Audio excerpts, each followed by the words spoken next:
Inclinemos nuestros rostros para orar. Padre Celestial, te damos gracias por el privilegio de encontrarnos en este lugar para abrir tu santa palabra. Pedimos, Señor, que tu palabra no regrese a ti vacía, sino que haga un impacto en nuestras mentes y en nuestros corazones. Danos, Señor, entendimiento por medio del ministerio de tu Espíritu Santo. Te damos gracias por escuchar y responder nuestra oración, porque te lo pedimos en el precioso nombre de tu Hijo, Cristo Jesús. Amén. Queremos comenzar nuestro estudio sobre el don de profecía en la Biblia, leyendo un texto que va a colocar el marco para lo que vamos a estudiar durante todas las sesiones que vamos a estar juntos en este lugar. Quiero leer en el libro de Apocalipsis el capítulo 12 y el versículo 17. Apocalipsis el capítulo 12 y el versículo 17. Este versículo está hablando de la última iglesia que va a existir en el planeta Tierra antes de la segunda venida de Jesús. Y nos da las características claras para encontrar o para hallar esa iglesia. Dice allí en Apocalipsis 12, 17 lo siguiente: entonces el dragón se llenó de ira contra la mujer y se fue a hacer guerra contra el resto de la descendencia de ella, los cuales guardan los mandamientos de Dios y tienen el testimonio de Jesucristo. Hay varias cosas en cuanto a este versículo que quiero explicar que son importantes. Necesitamos identificar el significado de los símbolos. En primer lugar, se habla de un dragón. No cabe duda que este dragón representa a Satanás, porque en Apocalipsis 12 y el versículo 9 nos dice que el dragón es la serpiente antigua, el diablo y Satanás. Es decir, el dragón representa a Satanás. Tenemos también en este versículo una mujer. En la Biblia, una mujer representa la iglesia. Y como esta es una mujer pura, tenemos representada una iglesia pura. Noten entonces que el dragón Satanás está airado con la iglesia. Y dice que Satanás se va a hacer guerra, como dice aquí en la versión del 60, contra el resto de la descendencia de ella. Me gusta más algunas otras versiones que dicen se fue a hacer guerra contra el remanente de la simiente de ella. Es decir, el resto, lo que queda al final de la mujer, la última iglesia. Y noten que esta iglesia tiene dos características cardinales. Dice en primer lugar que guardan los mandamientos de Dios y en segundo lugar tienen el testimonio de Jesucristo. Ahora, esa palabra tienen allí se podría traducir mejor poseen. Es decir, tienen bajo su posesión el testimonio de Jesucristo. Dos características que va a tener este remanente que Satanás va a odiar. En primer lugar, guardan los mandamientos de Dios. No cabe duda de que aquí está hablando de los 10 mandamientos de la santa ley de Dios. Pero nos dice que además de guardar los mandamientos, tienen o poseen el testimonio de Jesucristo. Ahora inmediatamente nos preguntamos, ¿qué es el testimonio de Jesucristo? Sabemos que la última iglesia, el remanente de la simiente de la mujer, tiene el testimonio de Jesucristo. ¿Pero qué es eso? Vamos en nuestras Biblias, Apocalipsis, el capítulo 19 y el versículo 10, a donde se explica el significado del testimonio de Jesucristo. Dice allí en Apocalipsis 19 y el versículo 10, está hablando aquí del apóstol Juan, se le aparece un ángel majestuoso y Juan siente el deseo de adorar a este ángel. Dice en el versículo 10, yo me postré a sus pies para adorarle. Y él me dijo, mira, no lo hagas.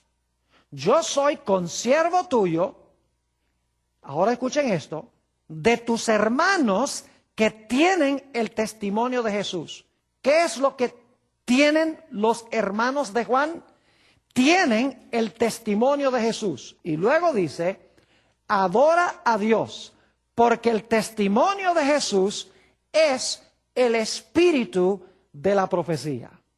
Ahora tenemos una definición de lo que es el testimonio de Jesucristo. Nos dice, el testimonio de Jesucristo es el espíritu de profecía. Y dicho sea de paso, el texto también nos dice que son los hermanos de Juan los que tienen el espíritu de profecía o los que tienen el testimonio de Jesucristo. Así que por ahora necesitamos entender que el testimonio de Jesucristo es el espíritu de profecía. Ahora, hay un texto más que quiero que miremos a manera de introducción a nuestro tema. Apocalipsis, el capítulo 22 y el versículo 9. Apocalipsis 22 y el versículo 9. Nuevamente se le aparece a Juan un ángel majestuoso y Juan está tan deslumbrado que siente el deseo de arrodillarse y adorar a ese ángel. Y el ángel nuevamente le dice, no lo hagas. Vamos a leer el versículo 9.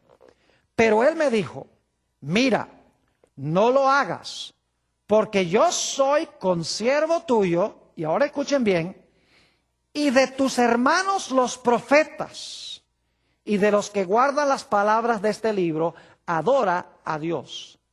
Ahora vamos a juntar las enseñanzas centrales de estos tres versículos.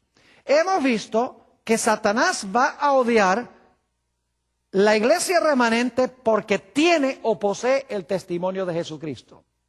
Hemos visto que el testimonio de Jesucristo es el espíritu de la profecía y que los hermanos de Juan son los que tienen el espíritu de profecía. Pero en Apocalipsis 22:9 identifica a los hermanos de Juan como los profetas. Fíjense que dice, y de tus hermanos los profetas. Es decir, en Apocalipsis 19:10, los hermanos de Juan tienen el espíritu de profecía o el testimonio de Jesucristo. En el 22:9 se identifican esos hermanos como profetas. Ahora, necesitamos ir por unos momentos a definir lo que significa esa expresión espíritu de profecía. ¿Qué significa la expresión espíritu de profecía? Vamos a buscar en nuestras Biblias, Primera de San Pedro, el capítulo 1 y el versículo 10 al 12, para encontrar la definición de lo que significa la expresión espíritu de profecía. Ya hemos visto que el espíritu de profecía que tienen los hermanos de Juan es lo mismo que ser un profeta, es decir, el testimonio de Jesús es el espíritu de profecía y el espíritu de profecía es ser un profeta. Ahora, vamos a definir un poco más exactamente con la Biblia lo que significa el espíritu de profecía, esa expresión. Primera de Pedro, el capítulo 1 y los versículos 10 al 12. Aquí dice, los profetas que profetizaron de la gracia destinada a vosotros, inquirieron y diligentemente indagaron acerca de esta salvación. Lo que está diciendo este texto es que los profetas del Antiguo Testamento que profetizaron de la gracia que iba a venir, es decir, en cuanto a Jesús, quien iba a venir en el futuro, dice que inquirieron, es decir, investigaron y diligentemente indagaron acerca de esta salvación. Querían saber más en cuanto a la venida de Jesús en el futuro. Sigue diciendo, escudriñando qué persona y qué tiempo indicaba el Espíritu de Cristo que estaba en ellos, es decir, en los profetas, el cual anunciaba de antemano los sufrimientos de Cristo y las glorias que vendrían tras ellos. A estos se les reveló que no para sí mismos, sino para nosotros administraban las cosas que ahora os son anunciadas por los que han predicado el Evangelio por el Espíritu Santo, enviado del cielo, cosas en las cuales anhelan mirar los ángeles. Lo que está diciendo este pasaje es que en los profetas del Antiguo Testamento estaba presente el Espíritu de Cristo.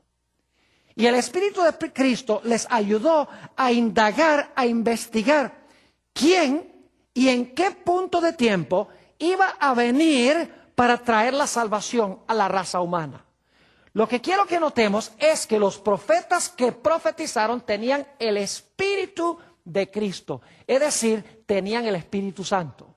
Por esa razón es que en Apocalipsis 19 y el versículo 10, al testimonio de Jesucristo se le llama el Espíritu de profecía, porque el Espíritu Santo es el que da el don de profecía a los profetas para que ellos puedan anunciar lo que va a venir. Es el Espíritu de profecía porque la profecía es uno de los dones que concede el Espíritu Santo. Notemos también Zacarías el capítulo 7 y el versículo 12. Zacarías el capítulo 7 y el versículo 12. Estamos estudiando qué significa la expresión Espíritu de profecía. Aquí dice en Zacarías 7:12, hablando del pueblo de Israel, y pusieron su corazón como diamante, es decir, endurecieron su corazón porque el diamante es duro, para no oír la ley, ni las palabras que Jehová de los ejércitos, noten esto, enviaba por su Espíritu. ¿Cómo era que Dios enviaba su mensaje? Por medio de su Espíritu. Sigue diciendo, por medio de los profetas primeros. Vino, por tanto, gran enojo de parte de Jehová de los ejércitos.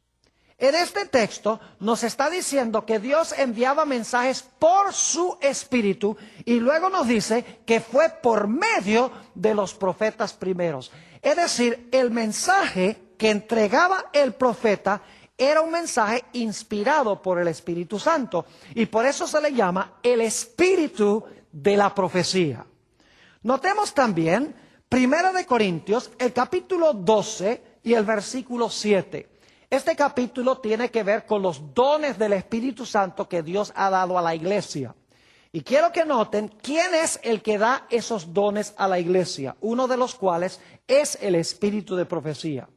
Dice allí en 1 de Corintios, el capítulo 12 y el versículo 7, pero a cada uno, es decir, a cada persona en la iglesia, le es dada la manifestación del Espíritu para provecho. Y luego ustedes pueden leer en 1 Corintios 12 que uno de los dones que da el Espíritu Santo es el don de la profecía.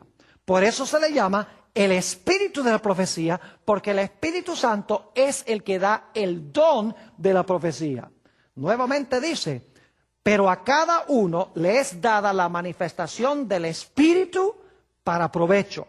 Y en el contexto, uno de esos dones que da el Espíritu Santo es el don de la profecía. Quiero leer un texto más que define por qué razón se le llama a este don el Espíritu de la profecía. Segunda de Pedro, el capítulo 1 y el versículo 21 es muy significativo porque se conecta el concepto de la profecía con el Espíritu Santo. Dice allí en Segunda de Pedro, el capítulo 1 y el versículo 21, porque nunca la profecía fue traída por voluntad humana, sino que los santos hombres de Dios, que son los que tenían el don de profecía, sino que los santos hombres de Dios hablando, siendo inspirados por el Espíritu Santo. Noten que nos dice que aquí el don de profecía no fue traído por voluntad humana. Es decir, yo no puedo decir yo quiero ser profeta o voy a estudiar para ser profeta, porque el Espíritu Santo es que escoge quién va a ser profeta. Y luego nos dice aquí que el profeta fue inspirado por el Espíritu Santo.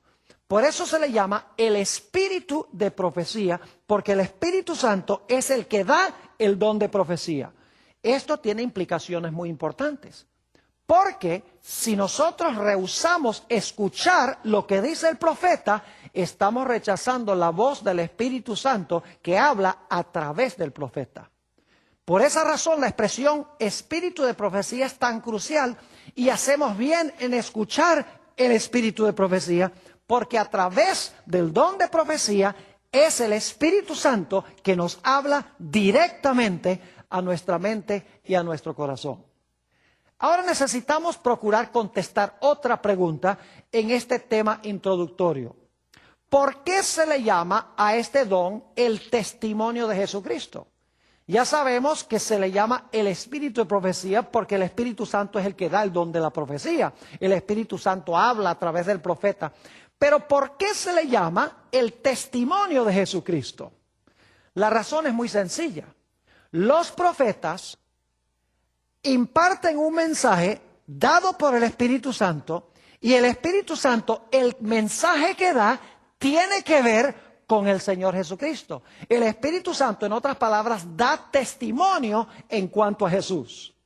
En realidad, todos los autores del Antiguo Testamento tenían el testimonio de Jesucristo. ¿Sabían ustedes que todas las escrituras del Antiguo Testamento se les llama el testimonio de Jesucristo? Note lo que dice San Juan 5 y el versículo 39. San Juan 5 y el versículo 39, Jesús aquí está hablando a un grupo de judíos en su época y dice lo siguiente: escudriñad las escrituras, son las escrituras del Antiguo Testamento, porque a vosotros os parece que en ellas tenéis la vida eterna y ellas son las que dan testimonio de mí. Las escrituras dan testimonio ¿de quién? De Jesús. Aquí está hablando del Antiguo Testamento, es decir, todo el Antiguo Testamento es el testimonio de Jesucristo, porque el Antiguo Testamento enseña en cuanto a Jesús. El Espíritu Santo, cuando da el mensaje al profeta, es un mensaje que tiene que ver con el Señor Jesucristo. Noten también que Juan el Bautista, quien fue el mayor de los profetas según Jesús, tenía también el testimonio de Jesucristo. Noten San Juan, el capítulo 1 y el versículo 6 al 8. San Juan, el capítulo 1 y el versículo 6 hasta el versículo 8. Aquí está hablando de Juan el Bautista, que según Jesús, como les mencioné, fue el mayor de todos los profetas. Dice, hubo un hombre enviado de Dios, el cual se llamaba Juan. Ahora noten lo que dice. Este vino por testimonio, para que diese testimonio de la luz, a fin de que todos creyesen por él. No era él la luz, sino para que diese testimonio de la luz. 3 veces en estos versículos se enfatiza que Juan el Bautista vino para dar testimonio de Jesús o para dar testimonio en cuanto a la luz. Es decir, un profeta para ser verdadero tiene que exaltar a Cristo Jesús. Porque el Espíritu Santo, al hablar a través del profeta, lo que el profeta hace es impartir un mensaje en cuanto a Jesús para atraer la atención a Jesús, para atraer a la gente al Señor Jesucristo. Ahora, quiero que notemos también Apocalipsis 1, 1 y 2. ¿Saben ustedes que Juan, el que escribió el libro de Apocalipsis, tenía también el testimonio de Jesús? Claro que sí, porque era profeta. Y en realidad en el libro de Apocalipsis su propósito es exaltar a Jesús. Noten Apocalipsis el capítulo 1 y el versículo 1 y 2. Dice, la revelación de Jesucristo que Dios le dio para manifestar a sus siervos las cosas que deben suceder pronto. Y la declaró enviándola por medio de su ángel a su siervo Juan, que ha dado, ahora escuchen bien, que ha dado testimonio de la palabra de Dios y del testimonio de Jesucristo y de todas las cosas que ha visto. Fíjense que Juan, según este texto, tenía el testimonio de Jesucristo, porque era profeta. El Espíritu Santo habló a Juan en cuanto a Jesús y Juan ahora imparte el mensaje que le dio el Espíritu Santo en cuanto a Jesús a la iglesia. Por eso se le llama el testimonio de Jesús, porque el profeta testifica o enseña en cuanto a Cristo Jesús. Y es el espíritu de profecía, porque el Espíritu Santo es el que da el don de profecía para exaltar al Señor Jesús. Ahora, en el epílogo del libro de Apocalipsis encontramos nuevamente la idea de que este libro de Apocalipsis es el testimonio de Jesús. Noten lo que dice Apocalipsis el capítulo 22 y el versículo 16. Apocalipsis 22 y el versículo 16. Aquí está hablando Jesús. yo, Jesús, he enviado mi ángel para daros testimonio de estas cosas en las iglesias. Fíjense, Jesús es el que, el que ha dado testimonio de estas cosas en las iglesias. Yo soy la raíz y el linaje de David, la estrella resplandeciente de la mañana. Noten que en el libro de Apocalipsis Jesús da testimonio en cuanto a sí mismo. Es decir, que si ustedes leen algún libro donde el énfasis es en la guerra entre los árabes y entre los judíos y todo este panorama político del mundo, pero no está Jesús allí, en ese panorama, no puede ser una interpretación correcta de las profecías, porque el libro de Apocalipsis da testimonio en cuanto a Jesús. Jesús está en el centro de este libro. Espero que haya quedado claro entonces lo que significa el espíritu de profecía y el testimonio de Jesús.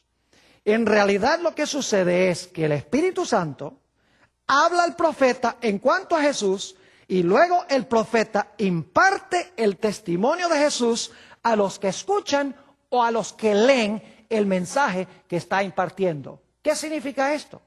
Significa que si nosotros rechazamos el mensaje de un profeta, estamos rechazando al Espíritu Santo y estamos rechazando también ¿a quién? Estamos rechazando a Jesús, porque el Espíritu y Jesús ambos hablan a través del don de la profecía. Ahora surge una pregunta muy importante y es esta. ¿A quién es que le habla específicamente un profeta? ¿Saben ustedes que los profetas de la Biblia no fueron levantados primordialmente por Dios para hablarle a la gente que no son cristianos? No fueron levantados para hablarle a los mundanos, impartirle un mensaje a los que no confiesan el nombre de Jesús. En la Biblia, con muy pocas excepciones, el profeta es levantado para impartir un mensaje a la iglesia. Es decir, su tarea tiene que ver no con los de afuera, sino que es un mensaje que tiene que ver con los de adentro. Y generalmente los de adentro tienen la tendencia a rechazar el mensaje que imparte el profeta. Permítame leer 1 Corintios, el capítulo 14 y el versículo 22, a donde el apóstol Pablo nos dice a quienes se enfoca especialmente el don de profecía. Dice allí el apóstol San Pablo, así que las lenguas son por señal, no a los creyentes, sino a los incrédulos. Es decir, el don de lenguas es para persuadir o convencer a los incrédulos, a los que no profesan el nombre de Jesús. La última parte del versículo dice, pero la profecía no a los incrédulos, sino a ¿quiénes? Sino a los creyentes. Ahora, lo interesante es que cuando uno examina la Biblia y estudia en cuanto a los profetas que fueron enviados al pueblo de Dios, casi en todos los casos el pueblo rechazó el mensaje del profeta. Noten, por ejemplo, 2 de Crónicas, el capítulo 36 y los versículos 15 y 16. 2 de Crónicas, el capítulo 36 y el versículo 15 y 16. Aquí Dios habla de los mensajes que Él impartió a su pueblo, Israel, en el Antiguo Testamento.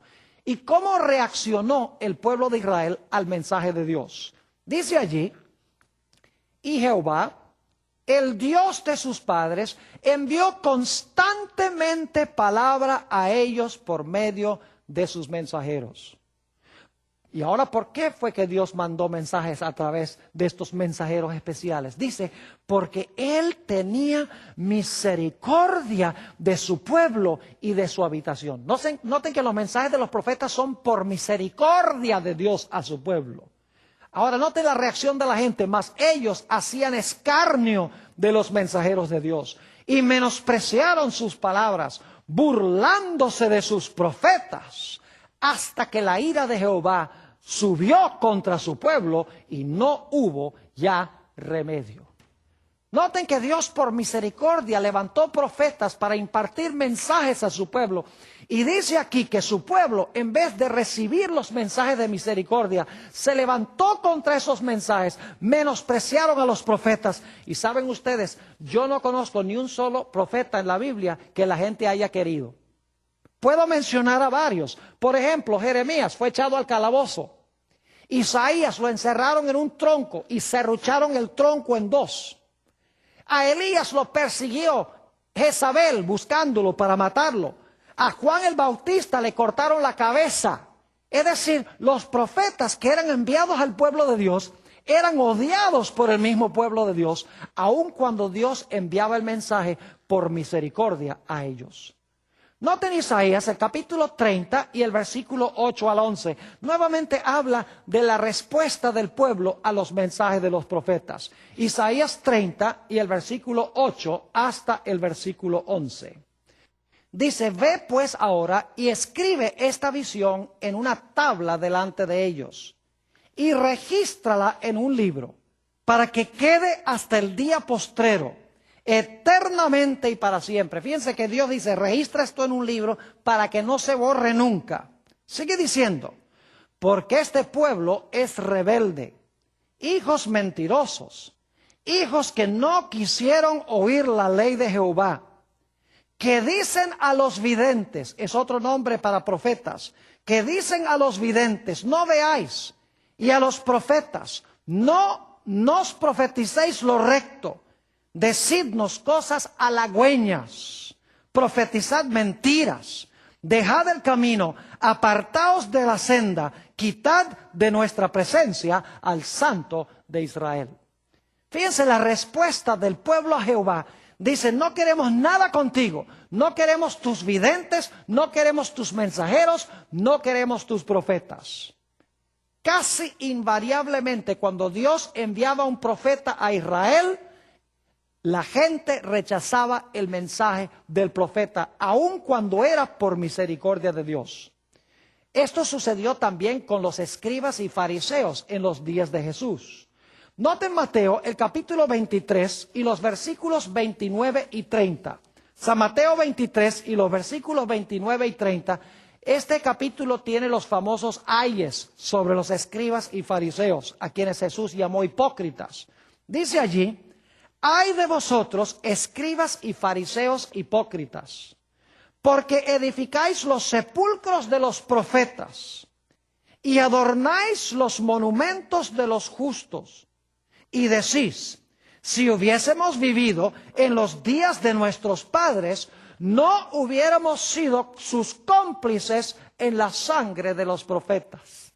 Es decir, en los días de Jesús, los escribas y los fariseos estaban diciendo, esa gente del Antiguo Testamento que mataba a los profetas, si nosotros hubiéramos vivido allá, nunca hubiéramos matado a los profetas. Y sin embargo, ya para este tiempo estaban haciendo planes de matar a Jesús.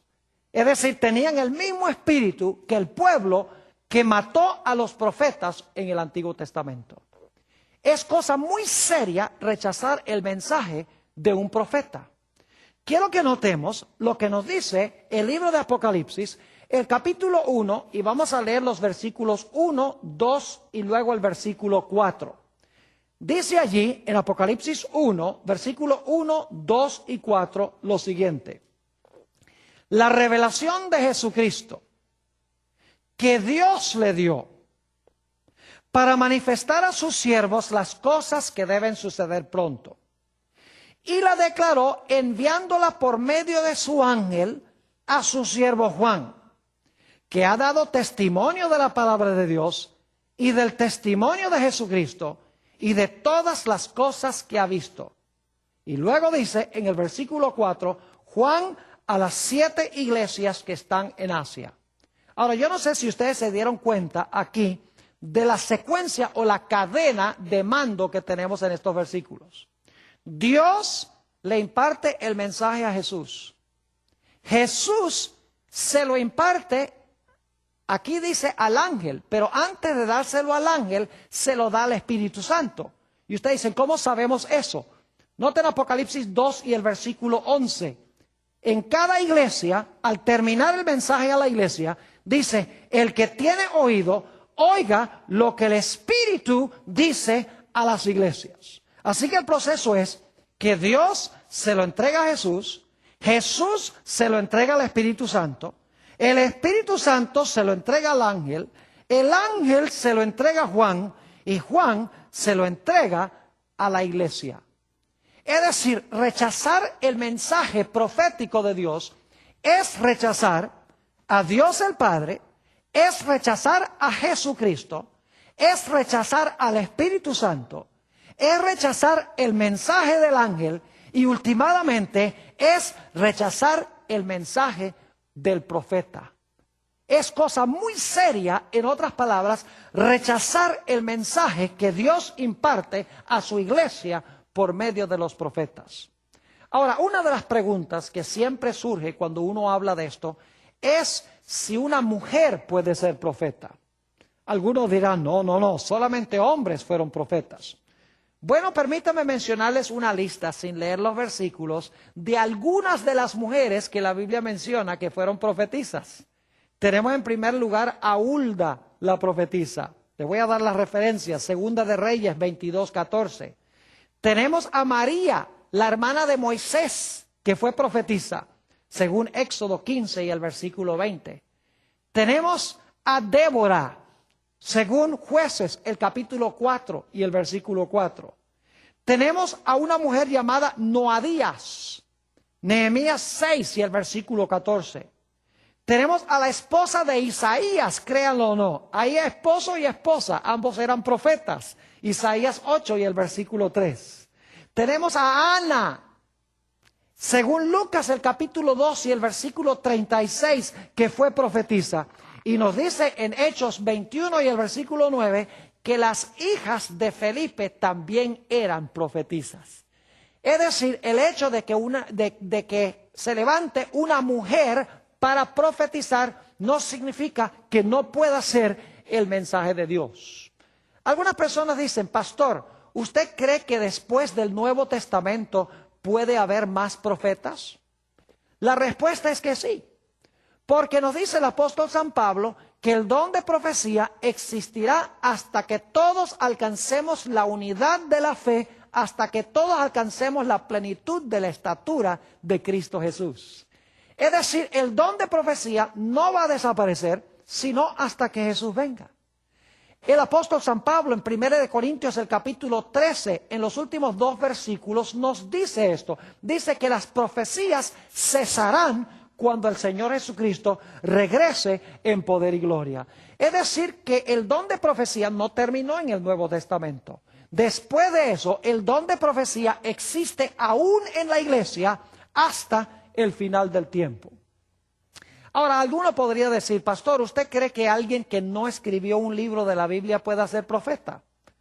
La respuesta nuevamente es que sí. Permítame mencionarles varias personas que fueron profetas que no escribieron un libro de la Biblia. Tenemos, por ejemplo, a Natán, el profeta. Se menciona en la Biblia, pero no escribió ningún libro. Tenemos a Agías, otro que no es muy conocido, pero la Biblia nos dice que fue profeta. Tenemos a Jehú, también fue profeta. Elías, obviamente. Eliseo fueron profetas. Semaías fue un profeta. Otro que se llamaba Ido fue profeta. Obed fue profeta. Juan el Bautista fue un profeta. Todos estos fueron profetas. Y sin embargo, en la Biblia no hay ningún libro que hayan sido escritos por ellos. Es decir, que un individuo puede ser profeta sin que tenga un libro que lleve su nombre en la Sagrada Escritura. Ahora, ¿cómo mira Dios a una persona que rechaza el don profético o que maltrata al profeta que Dios levantó? Quiero compartir con ustedes ahora 3 historias del Antiguo Testamento que demuestran que cuando una persona critica a un profeta o cuando un grupo de personas critican a un profeta, Dios lo toma muy personalmente. La primera historia está en Segunda de Reyes, el capítulo 2 y el versículo 23 y 24. Nos dice aquí que Elías se había ido al cielo en un carruaje de fuego y Eliseo le había contado a la gente, mire, Elías se fue. Y la gente decía, no puede haberse ido. Cuéntanos a dónde lo tienes escondido. ¿A dónde se escondió Elías? No puede haberse ido al cielo en un carruaje de fuego. ¿Quién cree eso? Y los padres empezaron a burlarse del profeta Eliseo por lo que dijo delante de sus hijos. Y un día había 42 niños que estaban andando por una carretera detrás del profeta Eliseo y le estaban diciendo: sube calvo, sube calvo. Se estaban burlando del profeta de Dios. Ahora quiero leer cómo culmina este relato, Segunda de Reyes 2 y el versículo 23 y 24. Dice: después subió Eliseo de allí a Betel, y subiendo por el camino, salieron unos muchachos de la ciudad y se burlaban de él diciendo: calvo, sube, calvo, sube. Y mirando él atrás, los vio y los maldijo en el nombre de Jehová. Y salieron 2 osos del monte y despedazaron de ellos a 42 muchachos. Nos parece drástico y es esto y decimos: uy, qué terrible. Pero los padres tuvieron la culpa porque estaban criticando al profeta de Dios en frente de sus hijos, y Dios lo tomó muy personalmente. Tenemos también el caso de María y Aarón, que criticaron a Moisés. Dijeron: ¿acaso Moisés es el único que puede impartir mensajes aquí? Nosotros tenemos también mensajes importantes de Dios. Y fíjense que Dios tomó eso muy personalmente cuando rechazaron la autoridad de Moisés, el profeta del Señor. Noten Números, el capítulo 12 y el versículo 6 al 8. Números 12 y el versículo 6 al 8. Aquí está hablando Dios. Y Él les dijo: oíd ahora mis palabras. Cuando haya entre vosotros profeta de Jehová, le apareceré en visión, en sueños hablaré con él. Dios dice: cuando haya un profeta, yo le voy a hablar en visiones y en sueños. Pero ahora noten: no así a mi siervo Moisés, que es fiel en toda mi casa. Cara a cara hablaré con él, y claramente, y no por figuras. Verá la apariencia de Jehová. Y entonces Dios dice: ¿por qué pues no tuvisteis temor de hablar contra mi siervo Moisés? ¿Cómo se atrevieron a hablar contra mi siervo Moisés, que es más que un profeta? Porque hablo con él cara a cara, no en visiones y en sueños, ni en lenguaje simbólico. Y la Biblia nos dice que María fue afligida con lepra como resultado de criticar al profeta de Dios. Y si no hubiera sido por la intercesión de Moisés, hubiera quedado leprosa toda la vida. Tenemos también el tercer caso que quiero mencionar, que es cuando el pueblo de Israel quería un rey. Dios les había dicho: yo soy el rey de ustedes, ustedes no necesitan más rey sino yo. Y la gente dijo: no, nosotros queremos ser como las demás naciones, nosotros queremos tener un rey que podamos ver. Y Dios les dijo: no es buena idea, pero no quisieron hacer caso a la voz de sus profetas, particularmente Samuel. Y Samuel se sintió herido porque el pueblo no quería escuchar el mensaje de Dios. Y fíjense lo que Dios le dijo a Samuel cuando estaba todo dolido por la reacción del pueblo. Primera de Samuel 8 y el versículo 7. Y dijo Jehová a Samuel: oye la voz del pueblo en todo lo que te digan. Es decir, si quieren rey, hazles caso. Porque no te han desechado a ti, sino a mí me han desechado para que no reine sobre ellos. Es decir, rechazar la voz de un profeta es rechazar a Jehová. Y escuchen bien: por haber puesto un rey, la historia de Israel después de eso fue un desastre tras otro. Porque los seres humanos no pueden gobernar tan bien como puede gobernar Dios. Por no escuchar la voz profética, por centenares de años, el pueblo de Dios no pudo ni siquiera seguir los planes de Dios, ni tampoco el pueblo gozó de la prosperidad y de la paz que Dios quería que tuviera. Ahora surge la pregunta: ¿por qué dio Dios específicamente el don de la profecía? ¿Por qué Dios el Padre, su Hijo Jesucristo y el Espíritu Santo hablan a la iglesia a través del don de profecía? Les quiero explicar usando una analogía o una ilustración que encontramos en los escritos del apóstol San Pablo. Primera de Corintios, el capítulo 12, el apóstol San Pablo compara a la iglesia con un cuerpo. Y él dice, el cuerpo es uno, pero tiene muchos miembros. Es decir, la iglesia es una, pero tiene muchos miembros, tiene muchos dones, tiene muchas personas que cumplen diferentes funciones en la iglesia. Vamos a leerlo en 1 de Corintios, el capítulo 12, y voy a leer solo salteados algunos versículos, versículo 14, y luego el versículo 18, y entonces el versículo 27 y 28. Dice el apóstol San Pablo, además el cuerpo no es un solo miembro, sino muchos.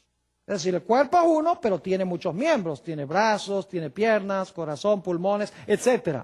Sigue diciendo en el versículo 18, mas ahora Dios ha colocado los miembros, es decir, las partes, los miembros, cada uno de ellos en el cuerpo como Él quiso. Es decir, Dios decide qué función vas a desempeñar tú en la iglesia. Luego los versículos 27 y 28.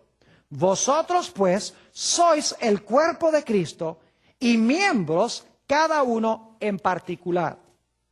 Y luego dice, y aún os puso Dios en la iglesia, primeramente apóstoles, luego profetas, lo tercero maestros, luego los que hacen milagros, después los que sanan, los que ayudan, los que administran, los que tienen don de lenguas, etc.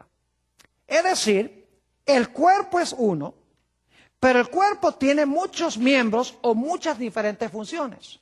Por ejemplo, en la iglesia adventista nosotros decimos que la obra médica es el brazo derecho del cuerpo. Decimos que la obra de las publicaciones es el brazo izquierdo. Decimos que los que hacen evangelismo son los pies del cuerpo. Cuán hermosos son los pies de aquellos que anuncian el evangelio de paz, dice la Escritura, porque van y llevan el evangelio. Es decir, cada función en la iglesia es una parte del cuerpo humano. Ahora, esto nos lleva a preguntar, ¿qué parte del cuerpo humano equivale a los ojos del cuerpo? Ya ustedes saben la respuesta. El don de profecía son los ojos de la iglesia. Ustedes saben que una persona que no ve se tropieza con todas las cosas y tiene graves problemas porque no ve a dónde ir. Así es el don de profecía en la iglesia. Quiero mostrarles bíblicamente que los ojos de la iglesia es el don de la profecía. Primera de Samuel, el capítulo 9 y el versículo 9. Primera de Samuel, el capítulo 9 y el versículo 9. Está hablando de cómo eran llamados los profetas muy temprano en la historia de Israel. Dice allí, antiguamente en Israel, cualquiera que iba a consultar a Dios, decía así, venid, vamos al vidente, porque al que hoy se llama profeta, entonces se le llamaba vidente. Es decir, que el profeta tenía el nombre de vidente. Ahora, ¿con qué sentido tiene que ver esa palabra vidente? Tiene que ver con los ojos, ver, un vidente ve. Es decir, los profetas eran los ojos de Israel. Dios les ayudaba a ver lo que necesitaba cambiar en Israel. Les ayudaba a ver lo que podía transcurrir si no obedecían a Dios. Otro texto que demuestra que los ojos de la iglesia es el don de profecía, lo encontramos en Proverbios 29 y el versículo 18. Y estoy leyendo de la versión del 60, dice, sin profeta el pueblo se desenfrena, mas el que guarda la ley es bienaventurado. Me gusta más la versión antigua que dice, sin visión el pueblo se disipa. Es una mejor traducción. Sin visión el pueblo se disipa. Y está hablando de una visión profética, es decir, una iglesia que no tiene visión, una iglesia que no tiene el don de profecía, es una iglesia que se disipa, es decir, se desparrama. Ahora, ¿qué pasa cuando una iglesia no escucha el don de profecía? Isaías 29 y el versículo 10 nos explica qué sucede cuando el don de profecía se ignora en la iglesia. Dice allí en Isaías 29 y el versículo 10, porque Jehová derramó sobre vosotros espíritu de sueño. Y ahora escuchen bien. Y cerró los ojos de vuestros profetas. Fíjense nuevamente que el don de profecía se identifica con los ojos. Cerró los ojos de vuestros profetas y puso velo sobre las cabezas de vuestros videntes. Es decir, cuando no hay verdaderos profetas, el pueblo anda a ciegas. Ahora es interesante que en el libro de Apocalipsis tenemos 7 iglesias. Las 7 iglesias representan la historia de la iglesia desde los días de los apóstoles hasta el final de la historia. La 7ª iglesia se llama Laodicea.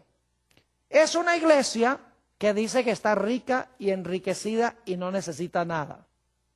Pero Dios dice, estás desnuda, eres miserable, eres pobre y eres ciega. Ahora, ¿por qué será que la iglesia de Laodicea es una iglesia que está ciega? Vamos a leer el versículo. Apocalipsis, el capítulo 3 y el versículo 18. Dios aquí le aconseja a Laodicea comprar algo de él. Dice, por tanto, yo te aconsejo que de mí compres oro refinado en fuego para que seas rico, y vestiduras blancas para vestirte, y que no se descubra la vergüenza de tu desnudez, y ahora escuchen bien, y unge tus ojos con colirio para que veas.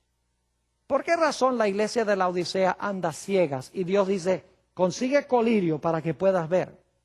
Si el don de profecía constituye los ojos de la iglesia, significa que la iglesia de Laodicea, la última iglesia, que dicho sea de paso es la iglesia nuestra, debe ser que no está haciendo caso al don de profecía. Y por eso es que la iglesia hoy está tan confundida, anda a ciegas y hay tantos conflictos en la iglesia porque la iglesia no puede ver para dónde va, porque ha ignorado los ojos de la iglesia, que es el don de la profecía. En estos últimos días, mis queridos amigos y hermanos, vamos a necesitar urgentemente el don de profecía para afrontar los grandes peligros que nos acechan. Quiero leerles una cita que fue escrita por Elena White, Mensajes Selectos, tomo 1, páginas 54 y 55, donde ella dice que Satanás odia el don de profecía. Y el último engaño de Satanás va a ser tratar de anular el efecto del don de profecía, porque los profetas nos ayudan a ver los engaños de Satanás, desenmascaran a Satanás, y Satanás no quiere que nosotros veamos los peligros, y por eso nos lleva a rechazar el profeta, y así andamos a ciegas. Noten esta cita. Precisamente, el último engaño de Satanás será anular el efecto del testimonio del Espíritu de Dios. Ya sabemos que el testimonio del Espíritu de Dios es el don de la profecía. Sigue diciendo, sin profecía el pueblo será disipado. Ya leímos ese versículo, Proverbios 29, 18. Ahora escuchen la estrategia de Satanás. Satanás trabajará hábilmente en diferentes formas y mediante diferentes instrumentos para perturbar la confianza del pueblo remanente de Dios en el testimonio verdadero. Fíjense que va a tratar de anular el efecto del testimonio del Espíritu de Dios. Dice aquí en la cita que lo que Satanás va a hacer es perturbar la confianza del pueblo de Dios en el don de profecía. Sigue diciendo, se encenderá un odio satánico contra los testimonios, es decir, contra el don de profecía. La obra de Satanás será perturbar la fe de las iglesias en ellos. Es decir, quiere perturbar la fe de la iglesia en el don de profecía. Y luego dice, por esta razón, Satanás no puede disponer de una senda tan clara para introducir sus engaños y atar a las almas con sus errores si se obedecen las amonestaciones y reproches del Espíritu de Dios. Es decir, si el pueblo obedece lo que dice el don de profecía, tienen vista 20/20 y no se van a dejar engañar. Por eso Satanás dice, no creas en el don de profecía, no creas que Dios levantó un profeta en estos últimos días, porque Él quiere que andemos a ciegas y no veamos los peligros que estamos afrontando en el mundo. Para concluir este tema, yo quiero compartir con ustedes una historia del Antiguo Testamento que ilustra la gran importancia del don profético para consolar, corregir, animar y fortalecer al pueblo de Dios. Porque Dios ha dado este don por misericordia y por amor a su pueblo. Dios no levanta un profeta para ser regañón. Dios levanta un profeta porque Él ve cosas que necesitan corregirse. Él ve que la iglesia necesita ánimo, necesita aliento. Dios dice, voy a mandarles un mensajero que les levante el ánimo, un mensajero que los corrija y que puedan discernir los errores que están levantándose en el mundo. La historia que quiero compartir con ustedes se encuentra en 2 de Crónicas, el capítulo 20, y voy solamente a compartir la historia y a leer algunos pocos versículos que encontramos en este capítulo. Según el versículo 1 de 2 de Crónicas, el capítulo 20, había una triple alianza que venía para atacar al pueblo de Israel. La triple alianza se componía de los amonitas, los moabitas y los habitantes del monte Seir. Y estos tres poderes se aliaron para venir y atacar al pueblo de Dios. Y dice ahí en 2 de Crónicas 20 que esta gente era una multitud como la arena del mar, que venían en contra del pueblo de Dios. Lo que hizo Josafat, el rey del pueblo de Dios, el rey de Judá, de Israel, fue ir y consultar con Jehová. Ustedes pueden leerlo ahí en 2 de Crónicas, el capítulo 20, vamos un momento allí, capítulo 20 y el versículo 3 y 4. Dice entonces, él tuvo temor y Josafat humilló su rostro para consultar a Jehová e hizo pregonar ayuno a todo Judá. Y se reunieron los de Judá para pedir socorro a Jehová, y también de todas las ciudades de Judá vinieron a pedir ayuda de Jehová. Hicieron lo que deberían haber hecho, es decir, vinieron a consultar a Jehová, a pedir luz de Jehová sobre lo que iba a pasar en esta situación. Y luego encontramos desde los versículos 5 al 12 una hermosa oración intercesora de Josafat. Está vaciando su corazón a Dios y diciendo, nosotros no tenemos fuerza para sostenernos ante este ejército tan numeroso y tan grande. Sálvanos, Señor. Quiero leer solamente el versículo 12, que es el clímax de esta oración. Oh Dios nuestro, ¿no los juzgarás tú? Es decir, a los que vienen. Porque en nosotros no hay fuerza contra tan grande multitud que viene contra nosotros. No sabemos qué hacer y a ti volvemos nuestros ojos. Y luego entonces se levanta en medio del pueblo un profeta. Fíjese, en el momento de crisis, Dios levanta un profeta. Ese profeta se llamaba Jaasiel. Se menciona en el versículo 14. Y Jaasiel tiene unas palabras de mucho ánimo para el pueblo. Quiero leerlas empezando en el versículo 14. Y estaba allí Jaasiel, hijo de Zacarías, hijo de Benaía, hijo de Jehiel, hijo de Matanías, levita de los hijos de Asaf, sobre el cual vino el Espíritu de Jehová en medio de la reunión. Fíjese que recibe el don profético. Y dijo, oíd Judá todo, y vosotros moradores de Jerusalén, y tú, rey Josafat, Jehová os dice así, no temáis ni os amedrentéis delante de esta multitud tan grande, porque no es vuestra la guerra, sino de Dios. Mañana descenderéis contra ellos. He aquí que ellos subirán por la cuesta de Cis, y los hallaréis junto al arroyo antes del desierto de Jeruel. No habrá para qué peleéis vosotros en este caso. Paraos, estad quietos y ved la salvación de Jehová con vosotros. Oh Judá y Jerusalén, no temáis ni desmayéis. Salid mañana contra ellos, porque Jehová estará con vosotros. Entonces Josafat se inclinó su rostro a tierra, y asimismo todo Judá y los moradores de Jerusalén se postraron delante de Jehová y adoraron a Jehová. Y se levantaron los levitas de los hijos de Coat y de los hijos de Coré para alabar a Jehová, el Dios de Israel, con fuerte y alta voz. Y luego fíjense lo que dice Josafat. La gente con sus ojos podría haber dicho, no, ¿cómo vamos nosotros a derrotar a esta multitud tan grande? Pero se había levantado un profeta que había dicho, estén quietos que Dios los va a proteger contra esta triple alianza. Ni siquiera van a tener que pelear. Lo único que tienen que hacer es cantar. Y fíjense lo que dijo el rey Josafat, palabras muy sabias. Versículo 20, y cuando se levantaron por la mañana, salieron al desierto de Tecoa. Y mientras ellos salían, Josafat, estando en pie, dijo, oídme, Judá y moradores de Jerusalén, creed en Jehová vuestro Dios y estaréis seguros. Creed a sus profetas y seréis prosperados. Es decir, crean lo que dice el profeta. Dios los va a proteger, Dios los va a cuidar y los va a librar. Y para hacer una larga historia corta, dice la Biblia que cuando vino esta triple alianza, como la arena del mar, a pelear contra el pueblo de Israel, resulta que Dios envió confusión en medio de estos tres poderes. Y en vez de ellos atacar al pueblo de Israel, empezaron a matarse los unos a los otros, que dice la Biblia que no quedó ni uno solo, tal cual lo había dicho el profeta. Nosotros hoy en día afrontamos grandes peligros en el mundo y Dios ha levantado el don de profecía para este tiempo, para consolar y fortalecer a su pueblo.